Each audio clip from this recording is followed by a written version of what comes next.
कराची सूबे के हवाले से या कराची वफाकी टेरिटरी के हवाले से MQM का मौकिफ क्या है? अगर आपसे नहीं समझ रहा तो कराची विफाक के हवाले कर दो, इसमें मसला क्या है? कोई हम अस्तगफुरुल्लाह अफगानिस्तान के विफाक के हवाले करने की बात कर रहे हो?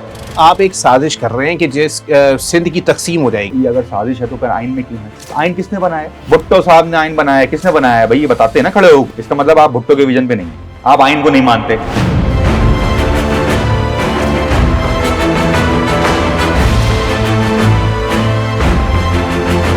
थोड़ा सा MQM के ऊपर भी बात करते हैं सर। ये सर बताइएगा MQM के कितने धड़े हैं? एमकेएम पाकिस्तान।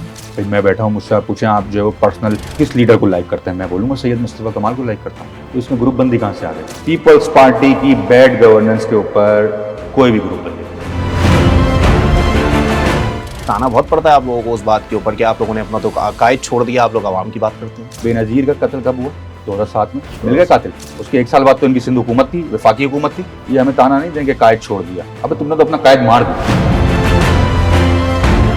आप लोग विफाक से कुछ ले नहीं पाते और सिंध हुकूमत पे आप लोग तनकीद कर रहे हैं। कराची के लिए या सूबा सिंध के लिए एमकेएम नहीं लेने, सिर्फ पाकिस्तान पीपल्स पार्टी नहीं है विफाक में। कराची की अवाम पाकिस्तान पीपल्स पार्टी को लाएगी। फिर भी मेयर उनका प्रायोरिटी की बात थी, उनकी प्रायोरिटी नहीं। आपने कहा पीपल्स पार्टी के कारकुनान उनसे खुश नहीं, आपके कारकुनान आपसे खुश हैं। एमकेएम के कारकुनान जिन्होंने 20,000 जानों का नजराना पेश किया है, आज भी जो है वो असीरी में हैं, आज भी जो है वो का लापता कारकुनान हैं। उस तरीके से जो है वो नहीं है, और अगर नाराज है तो ठीक नाराज। हुकूमत से अलग होना या हुकूमत में रहना, ये तो लीडरशिप का एक फैसला होता है। तो लीडरशिप भी किसी से डायरेक्शन लेती है। अगर एमक्यूएम हुकूमत में नहीं होती तो वज़ीर आज़म से मुलाकात कैसे होती? मर्दमशुमारी में 70 लाख लोग कैसे बढ़ते? वज़ीर आज़म फ्लोर के ऊपर खड़ा होकर कह रहा है कि जो एमक्यूएम का आइनी तरमीम का मुसविदा है वो बिल्कुल आइनी है और उसको होना चाहिए। अगर एमक्यूएम हुकूमत में नहीं होती तो वज़ीर आज़म खड़े होकर फ्लोर के ऊपर ये बात इंडोर्स करते, असेंबली के फ्लोर के ऊपर वज़ीर आज़म। आपको क्या लगता है सर, कितनी मुश्किलात आई हैं अल्ताफ हुसैन साहब के बाद? बिल्कुल फ़र्क पड़ा है, बहुत ज़्यादा डिक्लाइन है। जो सीट 80,000 वोट लेके जीतते थे, मैं 21,000 वोट लेके जीता हूँ। अब तो लोगों का एक ही एजेंडा है यार, सेवरेज का पानी मेरे घर से बाहर चला जाए, पानी का मीठा मीठा पानी जो है वो पीने का मेरे घर में आ जाए। तहरीकों से और जो है वो कुर्बानियों से बहुत दूर आ गए हैं लोग। तो बस अब कह रहे हैं भाई खुदा का वास्ता है, हम टैक्स दे रहे हैं, हमें यार ये चीज़ दे दो।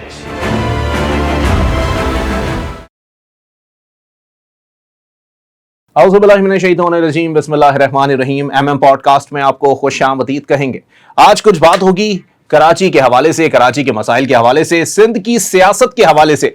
क्या आया MQM और पीपल्स पार्टी में क्या नूरा कुश्ती चल रही है? आज हमारे साथ मौजूद होंगे MQM पाकिस्तान के रुकने सिंध असेंबली इंजीनियर सैयद उस्मान साहब। पहले तो बहुत शुक्रिया उस्मान भाई, आपने अपना बिजी शेड्यूल में से हमारे पॉडकास्ट के लिए टाइम निकाला है। उस्मान भाई, प्रॉब्लम क्या है आप लोगों की? सर मुझे क्लियर करें थोड़ा सा कि हर वक्त टू टू टू, हमें क्या मिला, हमें क्या दिया, इसको थोड़ा सा मैं चारों की जस्टिफाई करें। किस टू टू की बात कर रहे हैं आप? जो असेंबली में अक्सर उठती है आपके खिलाफ। अच्छा, बेसिकली जो काम ऑपोजिशन का होता है, जो हुकूमत वक्त होती है ट्रेजरी बेंचेस के ऊपर, उसकी अकाउंटेबिलिटी करना होता है। और जो सूबे के अंदर जो हुकूमत के कामों से नाखुश होते हैं, जो कि बहुत ज़्यादा बड़ी तादाद है, बल्कि मैं कहूँगा पूरा सूबा ही है, उसकी बेसिकली नुमाइंदगी करनी होती। तो सेंस प्रिवेल करना होता है, और जो आवाम के हक़ में चीज़ गलत हो रही होती है या आवाम के हक़ में नहीं हो रही होती, उसको उजागर करना होता है। ये काम होता है। तो सामने से ज़ाहिर सी बात है इसी तरीके की बातें आएंगी, क्योंकि उनके पास कोई रिजिड हमें जो है वो बताने के लिए कोई बात तो है नहीं आवाम के लिए। तो इसी तरीके से जो है वो हरकतें करके जो है वो पाकिस्तान पीपल्स पार्टी की सिंध हुकूमत ड्रैग करती है और कोशिश करती है कि हम अपने जो है वो जो हमारा एजेंडा है, जो अपोजिशन की ड्यूटी है, अपोजिशन के फंक्शन हैं, उससे रोका जाए और ड्रैग किया जाए।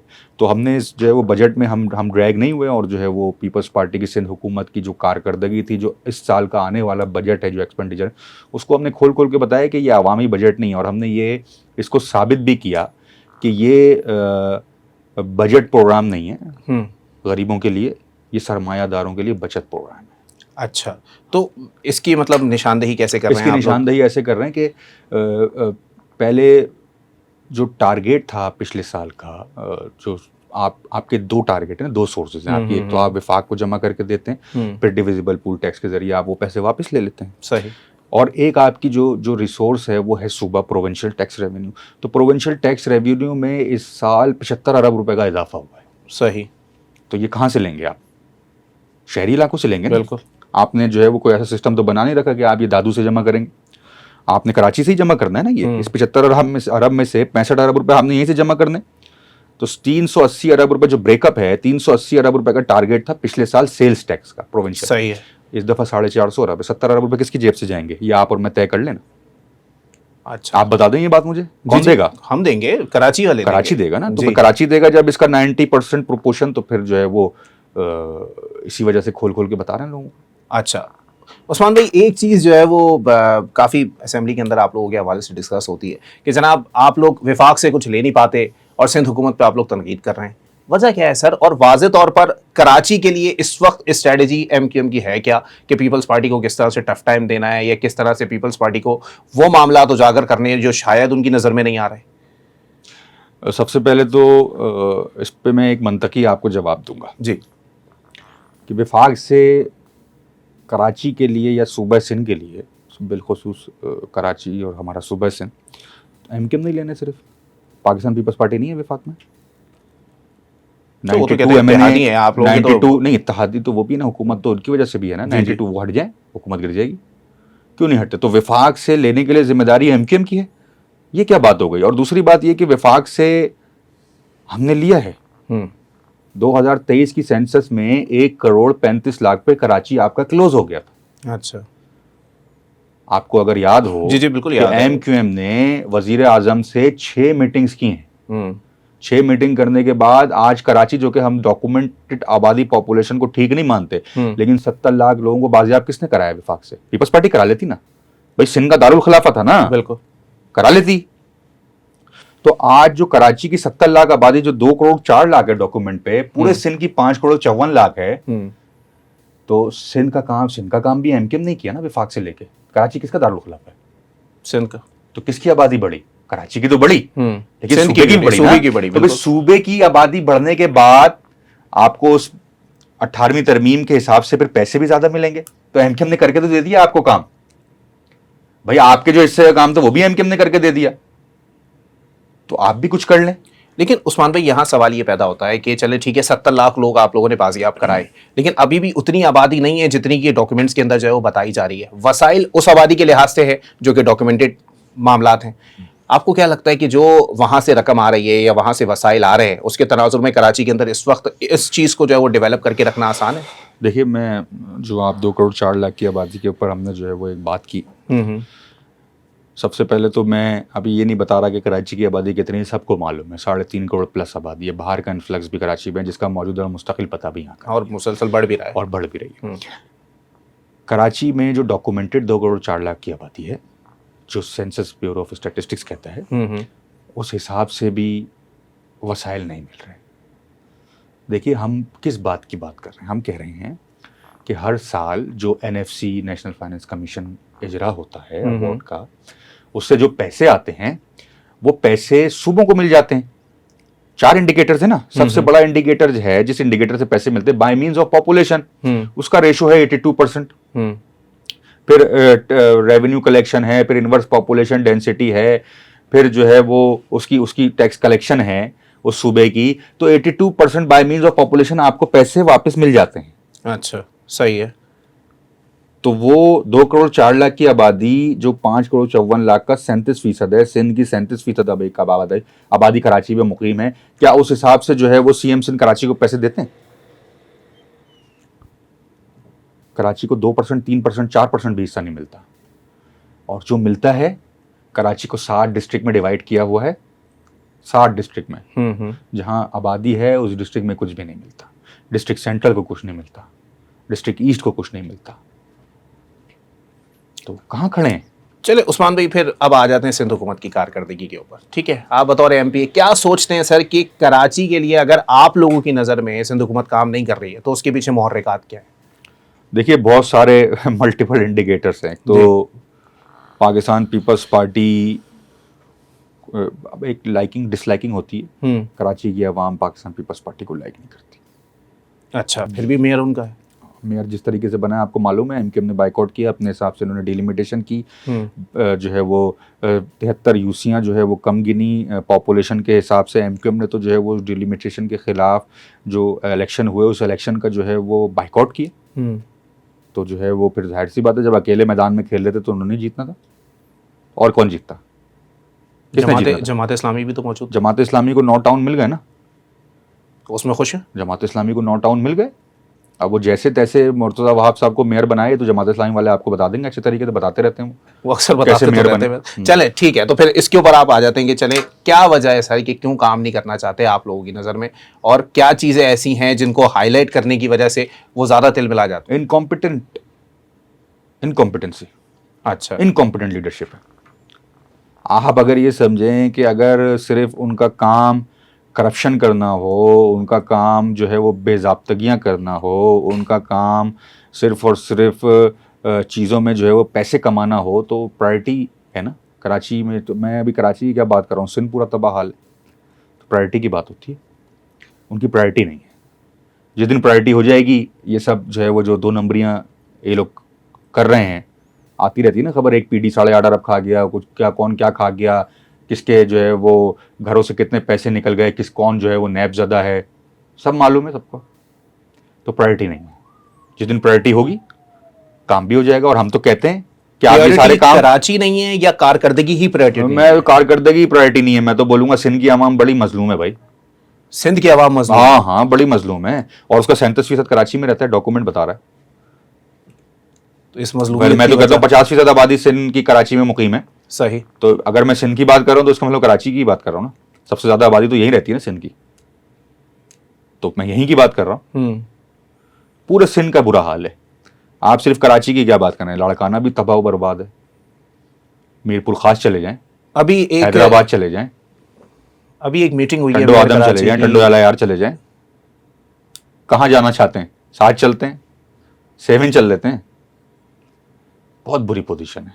अच्छा उस्मान भाई, एक मेयर कराची की मीटिंग हुई है जनाब, अभी चेयरमैन पीपल्स पार्टी बिलावल भुट्टो साहब से, 6 फ्लाईओवर्स के हवाले से उन्होंने बताया है कि जी वो रिकॉर्ड मुद्दत में हमने पूरे किए हैं, और कराची यूनिवर्सिटी रोड के बारे में उन्होंने नहीं बताया, और बहुत सी सड़कें हैं, आपका हल्का इंतखाब भी है जनाब, गुलिस्तान जौहर का जो अंडरपास है उसके हवाले से उस पर उन्होंने कोई ब्रीफ नहीं दिया, उन्होंने 6 फ्लाईओवर्स गिनवाए।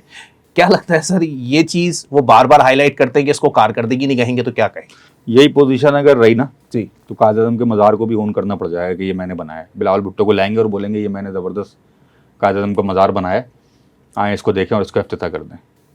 छोड़ें ये बातें जो है वो लोगों के सामने रख दें, लोग इसको जो है वो मानते हैं तो ज़बरदस्त है यार, पीपल्स पार्टी जो है वो जीत जाए दोबारा से, जो है वो सूबे में और जो है वो शहर में जीत जाए, कोई मसला नहीं है, असली वोट लेके जेरी मेंडिंग के बगैर, हमें तो कोई प्रॉब्लम नहीं है। अगर 6 फ्लाईओवर मैं बोलता हूँ जो है वो 600 फ्लाईओवर की जो है वो प्रेजेंटेशन दे दें खड़े होकर, वो सबको पता है। मैं मुनव्वर अंडर बाईपास की बात कर रहे हैं आप जी, ये प्रोजेक्ट शुरू हुआ था 97 करोड़ से, 1 साल में 52 करोड़ बढ़ गए इसके।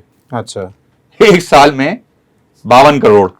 तो मुर्तज़ा वहाब साहब ने जो है वो अपनी ज़मीनें बेच के पैसे लगाने थे इसमें, या सीएम साहब ने अपनी जो है वो आबा अजदाद की ज़मीन बेच के 52 करोड़ पे लगाने थे। किसकी जेब से पैसे लगे होंगे? ये आवाम की जेब से। मतलब इतने निकम्मे हैं, इतने निकम्मे हैं कि किसी चीज़ की एक पीसी बन रही है तो 1 साल में 52 करोड़ का इजाफा हो जाएगा उसमें। 97 करोड़ का प्रोजेक्ट आप 149 करोड़ रुपए में ले गए। एक अंडर बाईपास आपसे 2 साल में नहीं बना।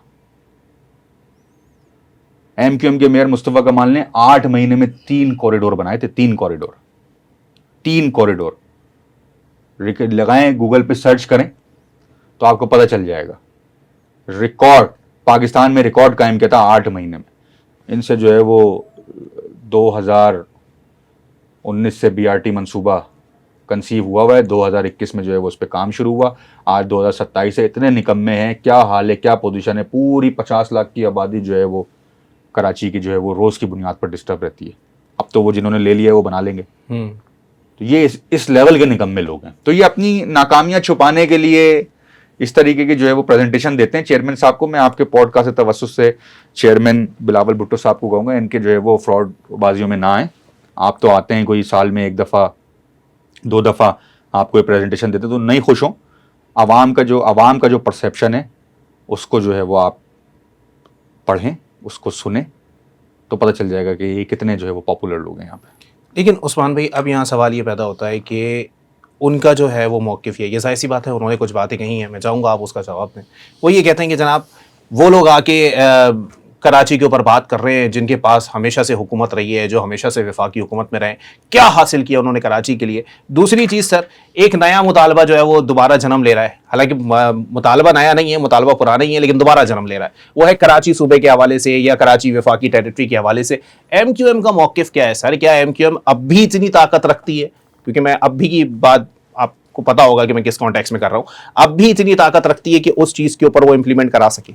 देखिए, हम इस पे मैं थोड़ा सा टाइम लूंगा आपसे, बिल्कुल सर, ताकि ये ठीक तरीके से मैं इसमें बड़ी कन्फ्यूजन है जी। इसमें कन्फ्यूजन ये है कि जैसे आपने कहा कि आप लोग कभी सूबे की बात करते हैं, कभी वफाकी टेरिटरी के हवाले करते हैं। होता क्या है कि सिंध हुकूमत 18 साल से यहाँ पे हुक्मरान है, और सिंध हुकूमत सिंध को और बिलखुसूस कराची को खंडरहाल और बदतरीन रहने वाले शहरों में शुमार करवा चुकी है। अब एक तो ये एंटीबायोटिक है जो 18 साल से कराची वाले ले रहे हैं, सिंध वाले ले रहे हैं। अब इससे अफाका नहीं हो रहा, तो जब किसी एक दवाई से अफाका नहीं होता तो दूसरी दवा लिखता है डॉक्टर। MQM क्या कह रही है? MQM कह रही है कि कॉन्स्टिट्यूशन ऑफ पाकिस्तान में आर्टिकल 140 ए है, जो कि 3-4 लाइन में ख़त्म हो जाता है। सही है। जो डेली नेसेसिटीज़ हमारे लिए हैं वो एक, जिसके तमाम जो लोग हैं उनके सारे इख्तियारात कॉन्स्टिट्यूशन ऑफ पाकिस्तान में लिखे हुए, वाहिद लोकल गवर्नमेंट है जो 4। अब उस 4 लाइनों को लोग अपने साथ, हर जो हुकूमत आ रही है अपने हिसाब से उसको क्या कर रही है, उसके अपने हिसाब से इंटरप्रिटेशन कर रही है। बिल्कुल, उसके अपने हिसाब से इंटरप्रिटेशन कर रही है। हम क्या कह रहे हैं? हम कह रहे हैं कि उस आर्टिकल 140 की तशरीह कर दो, जो आप पैसे NFC के 18वीं तरमीम के तहत NFC से सूबों को मिलते हैं बाय मींस ऑफ पॉपुलेशन, वो आप उस सूबे के डायरेक्ट डिस्ट्रिक्ट को दे दें। विफाक उस डायरेक्ट सूबे, अब मैं इसका सिंपल सा बता दूं, कराची में 60 डिस्ट्रिक्ट हैं, कराची की 37% पॉपुलेशन है। अगर विफाक 1000 अरब रुपए, अगर मिसाल है कि सूबा अपना डेवलपमेंट का बजट रखता है, तो सीधे सीधे 370 अरब रुपए कराची को मिल जाएंगे। अगर चले कराची का एरिया कम है, हम इनवर्स पॉपुलेशन डेंसिटी का भी फॉर्मूला पुट करते हैं इसमें, तो 330 अरब, 336 अरब या 340 अरब तो कराची को मिलने चाहिए ना हर साल। ये मैं सूबे की बात कर रहा हूं, सूबे के डेवलपमेंट ADP में। पिछले साल 1000 अरब का जो है वो डेवलपमेंट का एक्सपेंडिचर था सूबे के लिए, 1000 अरब। सही। कराची को कितने मिलने चाहिए थे? अभी तो मैं नहीं कह रहा कि भाई डायरेक्ट 500 अरब दे दो, 50% पॉपुलेशन है, सही है। मैं तो डॉक्यूमेंट की बात कर रहा हूं ना भाई, जो 2 करोड़ 4 लाख डॉक्यूमेंट पे लिखा है, हाँ, तो 336 अरब रुपए, 330 अरब रुपए दे दो, वो भी नहीं देना है। तो देना क्या है? कराची से सिर्फ लेना है, कराची से सिर्फ लेना है। अब हम कह रहे हैं कि ये तरमीम कर दो, ये सिर्फ कराची के लिए नहीं, जब कॉन्स्टिट्यूशन ऑफ पाकिस्तान में अमेंडमेंट होगी तो वो पूरे पाकिस्तान पे इतलाक होगा उसका। तो हम तो कह रहे हैं कराची नहीं, कराची पंजाब का कोई गांव गोड भी बनेगा उससे, इंटीरियर सिंध का जो है वो गांव गोड भी बनेगा, बलूचिस्तान का जो है वो जो है वो कोई शहर भी बन जाएगा, KPK का। तो पूरे पाकिस्तान में जब आप दहलीज पे उनके इख्तियारात दे दोगे तो ये मसला हल हो जाएगा। अब आते हैं दूसरी बात पे, जब पाकिस्तान पीपल्स पार्टी हमने पिछले साल तरमीम में जब ये स्टैंडिंग कमेटी तक MQM लेके गई, नून लीग और MQM ने कंसेंसस डेवलप किया, कि आपको मैं बताता चलूं कि नून लीग के साथ हमारा इत्तेहाद इसी बुनियाद के ऊपर था। अच्छा। और इसको हम स्टैंडिंग कमेटी तक लेके गए। पाकिस्तान पीपल्स पार्टी के 92 MNAs जो हैं उन्होंने इस बात की मुखालफत की और उन्होंने वॉकआउट किया, जो डेमोक्रेसी के चैंपियन बनते हैं। एक आम आदमी के पास इख्तियारात पहुंचने की मुखालफत कौन कर रहा है? जो अपने आप को सबसे बड़ा जमहूरी बादशाह कहता है, जो अपने आप को सबसे बड़ा जमहूरी राज कहता है, वो सबसे ज्यादा इसके खिलाफ था, क्योंकि उनको हर साल विफाक से 2000 अरब रुपए मिल रहे हैं डायरेक्ट। CM साहब की अपनी मर्जी है, जहां लगाएं 2000 अरब रुपए लगाएं या ना लगाएं, चाहे वो सैलरीज की मद में आपको दिखा के पूरा कर दें कि भाई हमारे तो जो है वो 7.5 लाख मुलाजमीन है और हमने सैलरीज की मद में पूरा कर दिया। तो आपका अपना सूबे का रेवेन्यू कहां है फिर, अगर आप तनख्वाह की मद में सारी चीजें दे देते हैं? अभी हमारे ऊपर जो है वो जंग मुसल्लत की भारत ने, हमने उनको जो है वो जवाब दिया जबरदस्त, और हमने जो है वो अल्लाह के हुक्म से जो है वो जंग जीती, पूरी दुनिया ने एक्नॉलेज किया। आपके पास पोजीशन थी, आपने जो है वो जरा सा आपने सूबे का कट दिया। आपको तो चाहिए था कि सिंध को जितना पैसा विफाक से मिलता है और आपके पास जितनी रिसोर्सेज हैं जो आप इस्तेमाल नहीं कर रहे, आप सिर्फ और सिर्फ कराची का खून चूस रहे हैं। आपको तो चाहिए था कि अगर आपके बजट में कट लग रहा था तो आपको तो 500 अरब अलहदे से भी देने चाहिए थे पाकिस्तान को। आप सिर्फ कराची को ही चूस रहे हैं और आप इंडिकेटर ये देते हैं कि हमने तो बजट में कट लग गया। एक दफा कट लगवाने पे आप जो है वो 32 से 34 अरब रुपए का आपने डेफिसिट बजट पेश किया है दफा। तो कहां खड़े हैं फिर? आप ये वाली बात नहीं करते तो तजर्बात वाली बात होना शुरू होती है। फिर हमारे पास नंबर्स वाले नहीं, फिर हम नारा लगाते हैं, फिर हम बात करते हैं कि विफाक के हवाले कर दो। अगर आपसे नहीं संभल रहा कराची तो कराची विफाक के हवाले कर दो। इसमें मसला क्या है? कोई हम अस्तगफुरुल्लाह अफगानिस्तान के विफाक के हवाले करने की बात कर रहे होते हैं, कोई हम भारत के विफाक के हवाले करने की बात कर रहे होते हैं, कोई हम ईरान के विफाक के या हम चाइना के विफाक के हवाले करने की बात कर रहे होते हैं। किसके विफाक के हवाले की बात कर रहे होते हैं भाई? पाकिस्तान के ना। कराची किसका शहर है? पाकिस्तान का शहर है। बिल्कुल। तो हम किसके इतना इसमें मसला क्या है भाई? आईनी नारा है ना, आर्टिकल 148 149 कोई कानून से बाहर है। आप एक साजिश कर रहे हैं कि जिस सिंध की तकसीम हो जाएगी। अगर साजिश है तो फिर आइन में क्यों है? इसका मतलब है कि अगर ये आइन के खिलाफ, जो ये वाली बात कर रहा है वो आइन के खिलाफ है।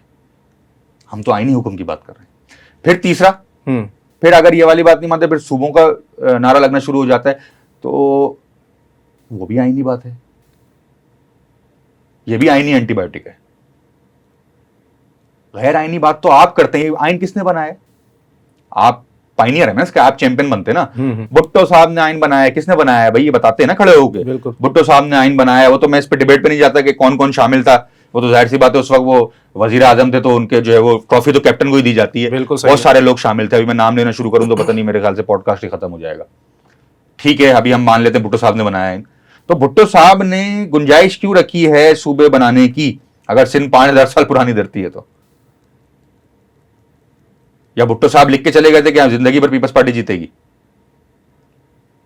तो जिसने आइन बनाया वही गुंजाइश पैदा करके गया है। इसका मतलब आप भुट्टो के विजन पे नहीं है, आप आइन को नहीं मानते, आप आइन को नहीं मानते। तो इस तरीके की बातें चलेगी। पाकिस्तान दुनिया में बहुत टॉप 10 पॉपुलेटेड कंट्रीज में आता है। 4 सूबे हैं सिर्फ। आपके पड़ोसी मुल्क ईरान में 31 सूबे हैं 9 करोड़ की आबादी में। आपके इंडिया में 28 स्टेट्स, 8 यूनियन टेरिटरीज हैं। अभी तो मैं मुल्क गिनवाना शुरू करूं, क्या मसला क्या है? आप ईरान से पुरानी कदीम सकाफत है क्या? ईरान जब 5000 साल पुरानी सकाफत था तो उस वक्त 31 सूबे थे। पता नहीं कौन सी लॉजिक करते हैं भाई। अगर आप सूबे इसलिए बनाए जाते हैं ताकि उधर की एक लेजिस्लेटिव असेंबली हो, उधर की एडमिनिस्ट्रेशन बेहतर हो, उधर कानून का इतलाक ठीक तरीके से हो। सूबे इसलिए बनाए जाते हैं। ठीक है। अच्छा उस्मान भाई, आपने तमाम जो है वो जाहिर सी बात है इन चीज़ों को हाईलाइट किया है कि किस तरह जो है वो नुकसान पहुंच रहा है, क्या हो रहा है। एक स्टेटमेंट आपका ही मैं देख रहा था सिंध असेंबली के अंदर, आपने असेंबली फ्लोर के ऊपर ही कहा था कि एक कुछ लोग ऐसे हैं कि उनके आप घर चले जाएं तो असेंबली का इजलास आप कर सकते हैं। मैं चाह रहा हूँ थोड़ा सा कुछ खानदान ऐसे हैं कि उनके घर चले जाएं आप, असेंबली के कोरम भी पूरा मिलेगा आपको। तो मैं चाह रहा हूँ थोड़ा इसको जरा हाईलाइट करें कि क्या कौन से ऐसे खानदान हैं और उनसे कितना नुकसान पहुंचा है। सर इस पे मैंने जो है वो असेंबली में बात कर ली थी, आप पॉडकास्ट पे दोबारा करवाना चाह रहे हैं? मैं चाह रहा हूँ कि आप करें सर। देखिए बहुत सारी चीजें होती हैं जो फ्लोर पे जो है वो, असल में इसको मैंने बजट से रिलेट किया था क्योंकि बजट में जब हमने बजट को स्टडी किया तो बजट में आम आवाम के लिए कुछ भी नहीं था। कहता कलामी माफ, आपने स्पीकर साहब को भी बोला था कि अभी आपका ही नाम आ गया था लिस्ट के अंदर। किसको नहीं पता जो है वो कि स्पीकर साहब जो है वो कौन से घराने से ताल्लुक रखते हैं, उनके जो है वो चचा क्या हैं और उनके जो है वो खुद दो कज़न अपने आपस में जो है वो एमपी हैं वो लोग। अच्छा। तो सारा सब चीज़ें पता है। मुराद अली शाह साहब जो है वो पता नहीं अब कब सीएम की सीट छोड़ेंगे। उनके अब्बू सीएम थे, अब वो सीएम है। अब पता नहीं वो किसका इंतजार कर रहे हैं। वो कोई ख़ानदान में आदमी ढूंढ रहे होंगे जो वो सीएम बने। पाकिस्तान पीपल्स पार्टी तो आपको पता है इस हिसाब से बांझ पार्टी है। कारकुनान वैसे ही नाराज़ रहते हैं उनके कि कारकुनान की तो कोई जो है वो इज्जत है नहीं, ख़ानदान से ही लोग आते हैं। मतलब पूरी इतनी बड़ी जो लोग बोलते हैं ना इतनी बड़ी पार्टी है हमारी, इतनी बड़ी पार्टी है, और बिल्कुल जो है वो कारकुनान है, ऐसा नहीं है। इतनी बड़ी पार्टी है तो जो है वो फिर उनको एंड में लीडरशिप के लिए अपने घर से ही बंदा मिलता है। इतनी बड़ी पार्टी है। जितने बड़े इनके रहनुमा हैं, उनके अपने बेटे बेटी, कजन, भातीजे, फुप्पी, अम्मी, ये होता, ये मैं बताऊं, ये आपको ये चीज उतरती कैसे, मैं बताऊं आपको। ये चीज उतरती है आपकी पार्टी की लीडरशिप से। सही। ठीक है, जब खानदान से पॉलिटिक्स हो रही हो ना, भुट्टो साहब के बाद बेनजीर भुट्टो, बेनजीर भुट्टो के बाद जरदारी, जरदारी के बाद बिलावल भुट्टो, जब मखदूम अमीन फ़हीम जैसे सीनियर लोग, रज़ा रब्बानी जैसे सीनियर लोग कॉर्नर कर दिए जाते हैं और इसको जो है वो बदतरीन मौरूसियत की नज़र पॉलिटिकल पार्टीज को कर दिया जाता है जमहूरियत के नाम के ऊपर, तो इसी तरीके के रिजल्ट आते हैं। अच्छा, एक चीज़ जाहिर सी बात है कि हमने भी बताया था कि इंजीनियर उस्मान साहब आज पॉडकास्ट में आ रहे हैं, तो कुछ सोशल मीडिया से हमने सवाल लिया था। एक सवाल जो है वो जो सबसे ज़्यादा पूछा गया वो ये कि कराची में सिस्टम क्या चीज़ है, ये उस्मान भाई से पूछिएगा, और ये किस तरह से वर्क करता है। सिस्टम ये है कि आपका जो कोई जायज़ काम भी है ना, वो रिश्वत के बगैर नहीं होता, ये सिस्टम है। जायज़ काम भी रिश्वत के बगैर नहीं होता। पूरे सिंध में या सिर्फ ये कराची में ज़्यादा ही है? नहीं, पूरे सिंध में ही है। अच्छा, सिस्टम तो पूरे सिंध में ही रन कर रहा है। कराची वाले तो जो है वो कराची वाले ज़्यादा लिटरेट लोग हैं, तो उनको इस बात का ज़्यादा असर होता है, वरना तो बेचारे जो इंटीरियर वाले लोग हैं उनको तो पता भी नहीं चलता कि ये क्या कर रहा है हमारे साथ। कराची वाले तो चीख के बता देते हैं ना। इंटीरियर सिंध में आपको पता है कि मैं क्या बताऊं आपको कि 70 लाख लोग स्कूलों से बाहर हैं। उन 70 लाख में से 60 लाख की आबादी इंटीरियर सिंध की बच्चों की। ये ज्यादती वहां नहीं हो रही, वहां भी ज्यादती हो रही। आप अपना जायज काम भी रिश्वत के बगैर नहीं कर सकते। जाए सिंध सेक्रेटरीट चले जाए ना भाई, सिंध सेक्रेटरीट किसी काम के लिए चले जाए, तो सबको मालूम है। चलें, ठीक है उस्मान भाई, ये तो हो गया जी कराची का नोहा। ठीक है, अभी आपने एक जुमला कहा था कि कारकुनान भी नाराज़ रहते हैं, लीडरशिप भी घर से मिलती है। थोड़ा सा एमक्यूएम के ऊपर भी बात करते हैं सर। ये सर बताइएगा, एमक्यूएम के कितने धड़े हैं? एमक्यूएम के कितने धड़े हैं? एमक्यूएम एक ही है, एमक्यूएम पाकिस्तान। धड़े होते क्या हैं? आपकी क्या डेफिनेशन है सर? धड़े के ग्रुप, मैं तो अब ये फारूक सत्तार साहब का ग्रुप है, ये मुस्तफ़ा कमाल साहब का ग्रुप है, ये खालिद मकबूल सिद्दीकी साहब का है, इसी धड़े कहेंगे ना?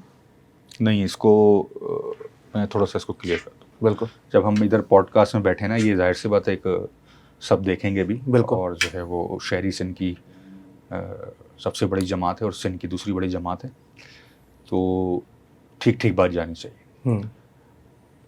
अभी हम सारी चीज़ें, जब पॉपुलेशन की भी बात कर रहे हैं, हम नहीं मानते उस पॉपुलेशन को, लेकिन डॉक्यूमेंटेड पॉपुलेशन की बात कर रहे हैं ना, जी 2 करोड़ 4 लाख। बिल्कुल। इसी तरीके से सरकारी तौर पे एमक्यूएम पाकिस्तान के अलावा कोई भी पार्टी इन लिस्ट नहीं है। इलेक्शन कमीशन ऑफ पाकिस्तान की वेबसाइट खोलें। हाँ, आपकी पर्सनल लाइकिंग हो सकती है।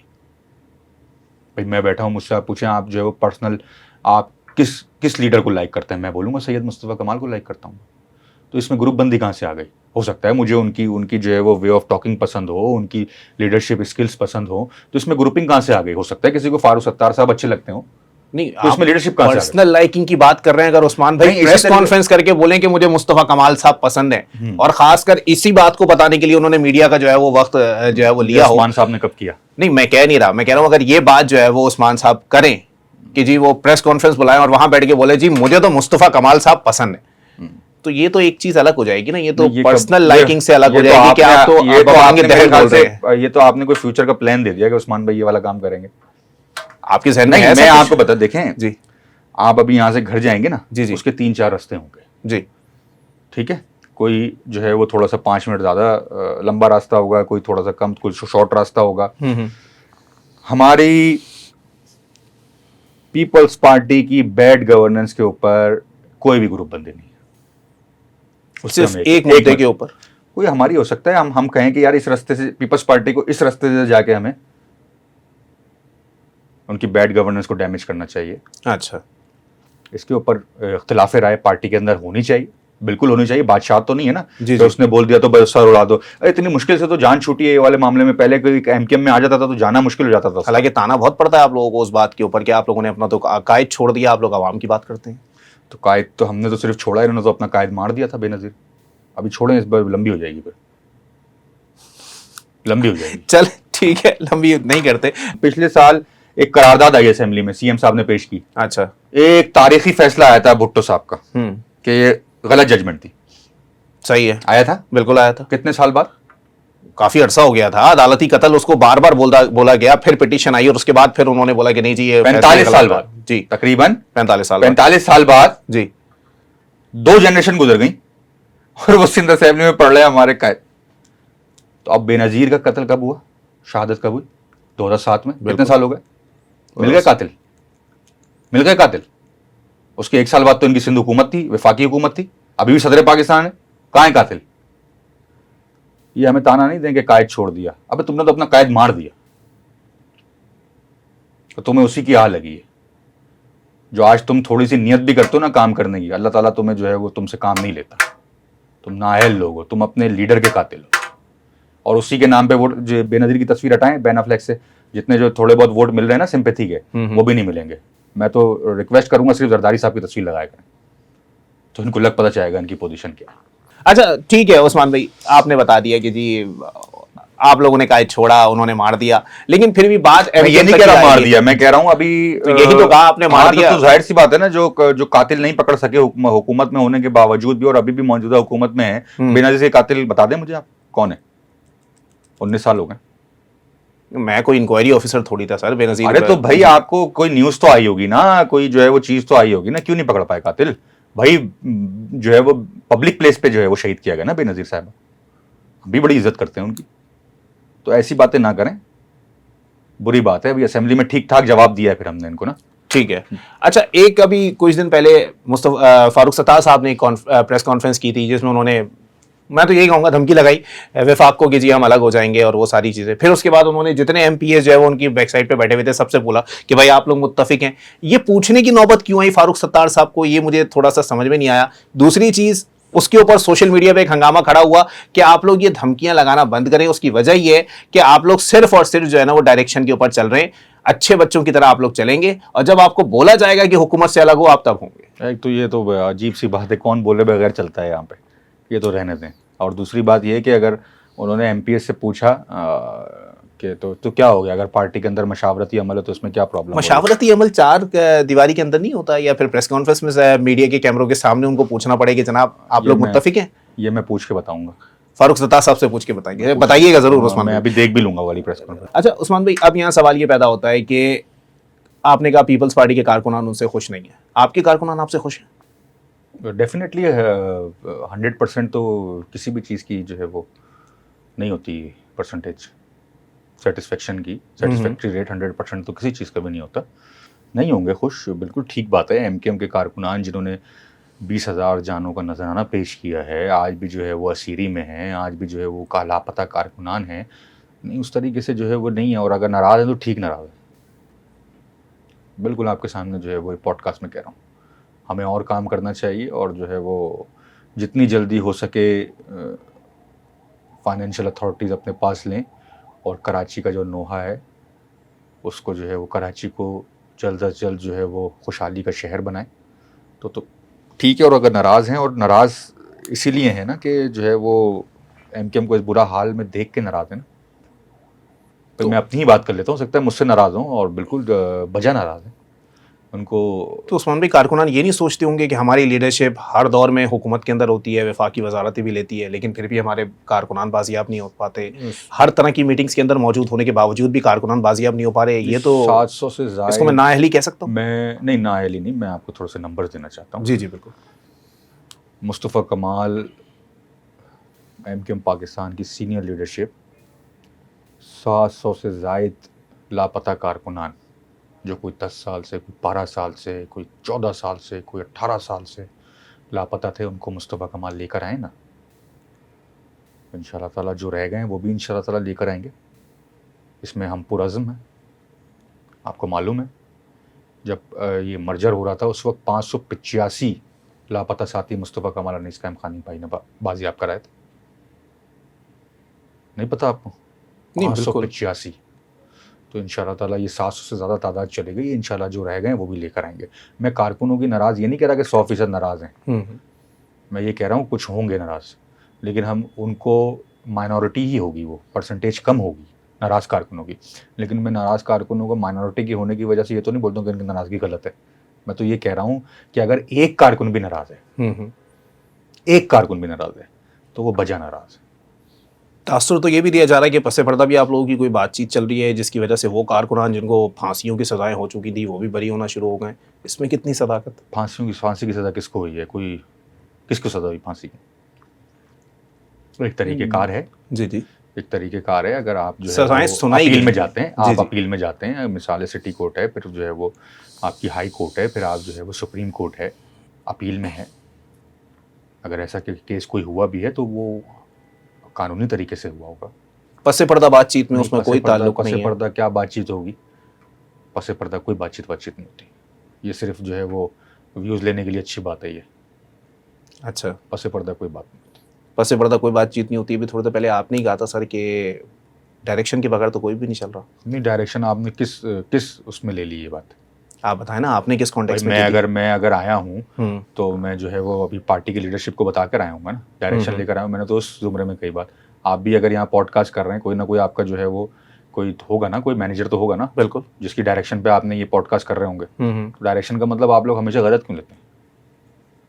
आप लोगों को मजा आता है? नहीं, वो डायरेक्शन आपने क्या समझ ली कि मैंने कौन सी डायरेक्शन की बात नहीं की? तो मैं यही तो हो कह सकता रहा है हूँ, मैंने मैंने भी आपको लीडरशिप की आपके बात, ऊपर ही समझा दी। मैंने कहा मैं, हो सकता है मैंने भी लीडरशिप इस बोला हो आपको। और जो है वो ये ऐसा ही है, लीडरशिप की डायरेक्शन होती है, पार्टी के अंदर एक हिरार्की होती है बाकायदा। अच्छा। शोबे जात होते हैं उनके, जो है वो जो उनका जो है उस वक्त का जो है वो प्रेसिडेंट होता है या इंचार्ज होता है, उसकी डायरेक्शन होती है, उसकी पॉलिसी होती है। हुकूमत से अलग होना या हुकूमत में रहना, ये तो लीडरशिप का एक फैसला होता है। तो लीडरशिप भी किसी से डायरेक्शन लेती है।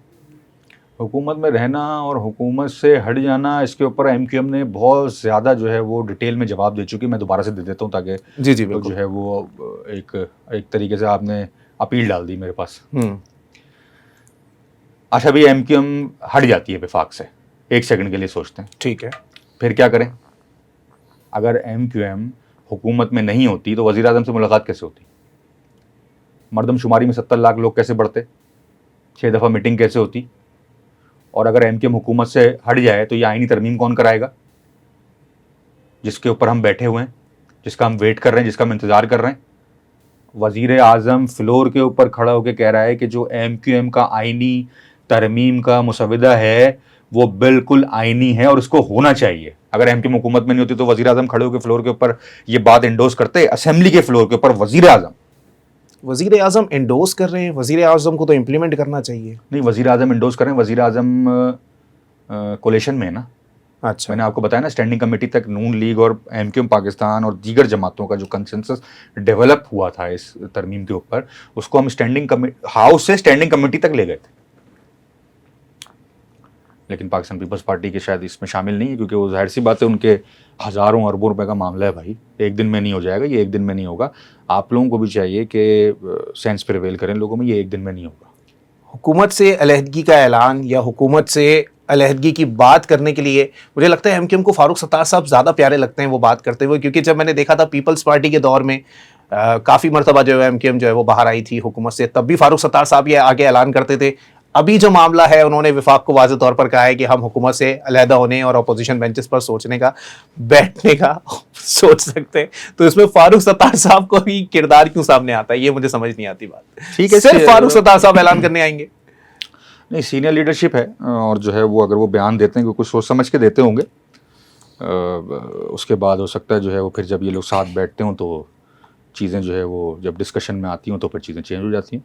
तो ये बात कोई ऐसी नहीं है कि जो है वो एक पॉलिटिकल पार्टी, हर पॉलिटिकल पार्टी का यही रुझान होता है, इस तरीके के बयानात आते भी हैं और बयानात वापस भी लिए जाते हैं। इसका कोई जो है वो इतना बड़ा प्रॉब्लम नहीं है। एक आम आदमी के तौर पे आपसे सवाल करता हूँ सर, कि एक तासुर है, ठीक है, मुस्तफ़ा कमाल साहब ने प्रेस कॉन्फ्रेंस कर दी, ठीक है, और उसके बावजूद भी मशावरत के लिए मुस्तफ़ा कमाल साहब, खालिद मकबूल सिद्दीकी साहब, फारूक सत्तार साहब, अनीस कायम खानी साहब, ये एक ही टेबल पर मौजूद होते हैं। मैंने आपको पहले ही बता दिया जी कि पाकिस्तान पीपल्स पार्टी की बैड गवर्नेंस के ऊपर हम सब एक हैं, सिर्फ इसी मुद्दे के ऊपर। तो यही मुद्दा यही है। पीपल्स अच्छा। पार्टी ही तो जो है वो तो पार्टी मामला चला भी तो लीडरशिप का काम है पाकिस्तान ना? पीपल्स पार्टी ही तो इस्तेहसाल कर रही है। अच्छा।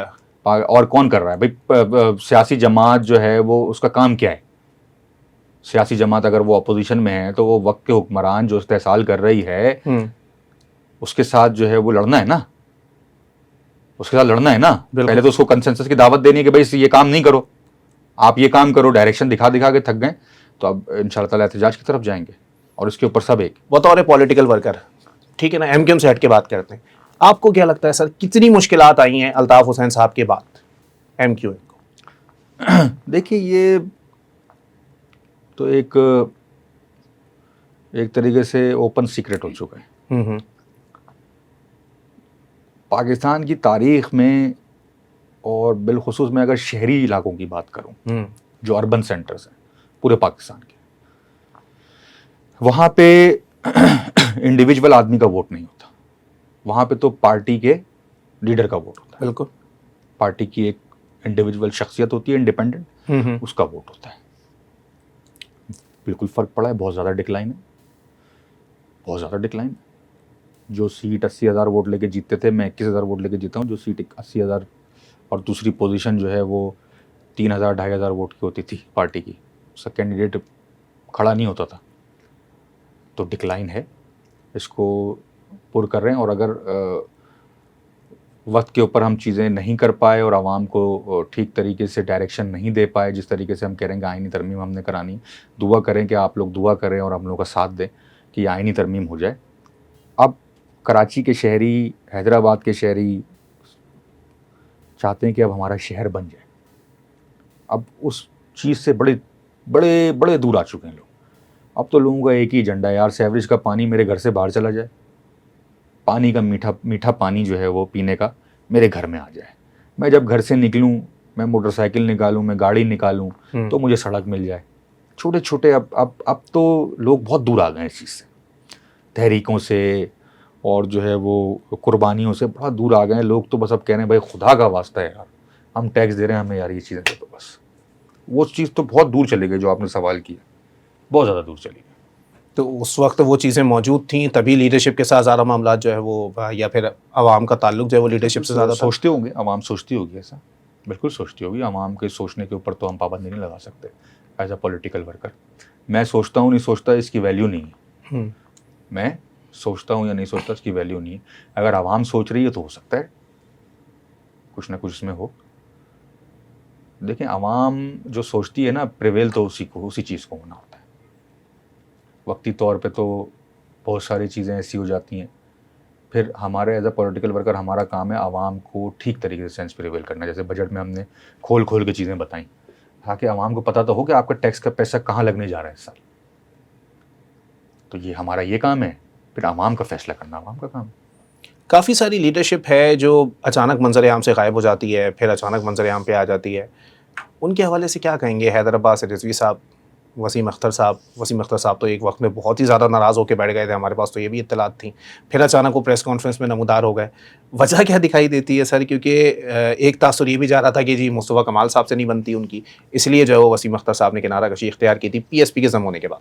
नहीं, ऐसी कोई बात नहीं है। मैं अगर होगी भी तो मेरे इल्म में नहीं है। ये तो फिर आप कोई सीनियर लीडरशिप को, वसीम अख्तर साहब को खुद बुला लीजिएगा, उनसे पूछ लीजिएगा, मेरे तो नॉलेज में नहीं है। अच्छा, ये आप मुझे तो नहीं मालूम। चले।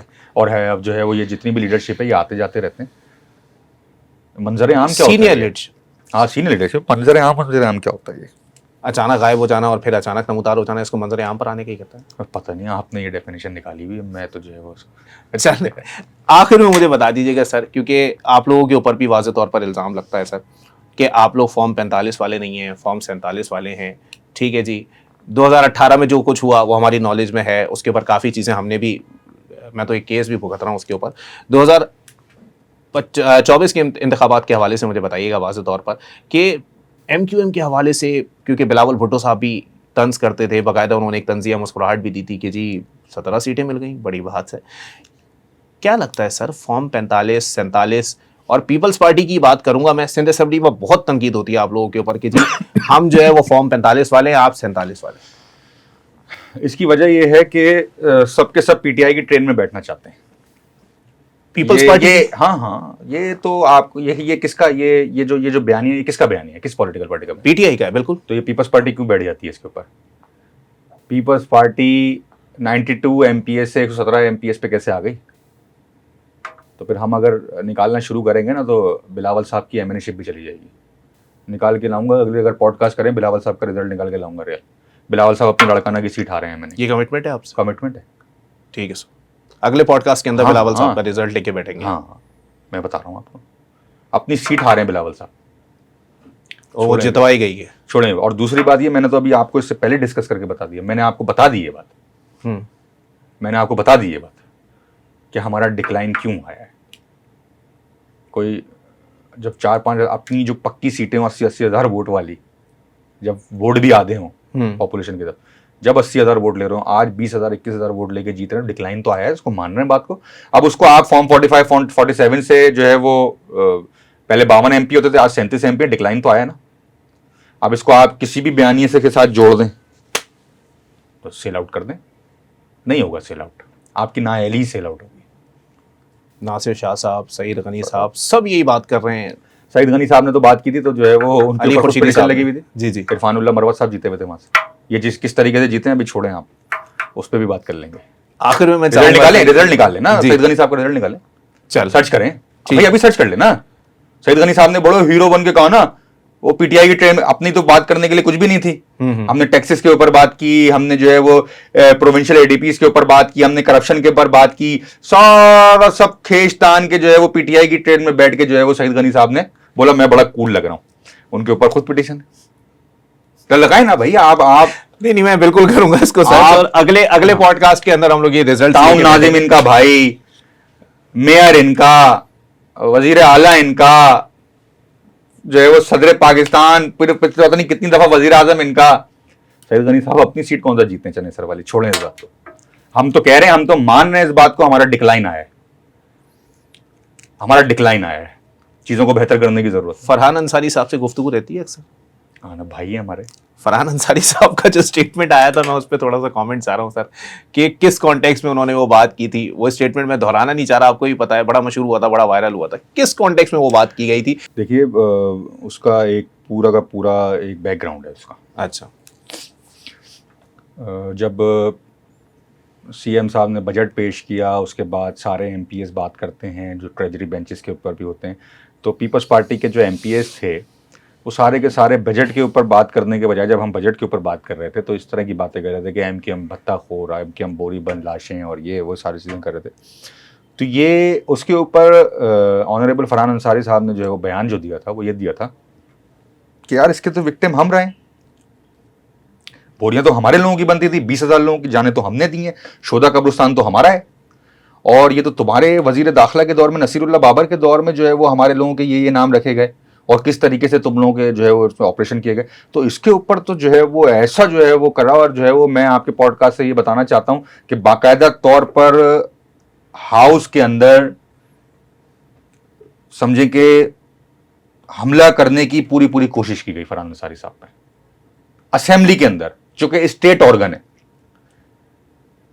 अब इनकी बदमाशी से, इनकी नाअहली से, इनकी बदतमीजी से जो सबसे ज्यादा सुप्रीम जगह है सूबे की, वो भी बची हुई नहीं है। वीडियोस देखी होंगी आपने, बिल्कुल। इतने बड़े बड़े नाम जो अपने आप को कहते हैं, और वो लोग जो है वो एक ऑनरेबल एमपीए को असेंबली के अंदर जो है वो मारने के लिए दौड़ रहे थे। तो मैं कंडेम करता हूं।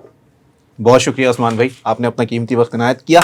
पॉडकास्ट आपने मुलाहिजा किया। अगर ये वीडियो आपको पसंद आई हो तो हमें अपनी राय से आगाह कीजिए, और MM न्यूज़ को सब्सक्राइब करना ना भूलिएगा।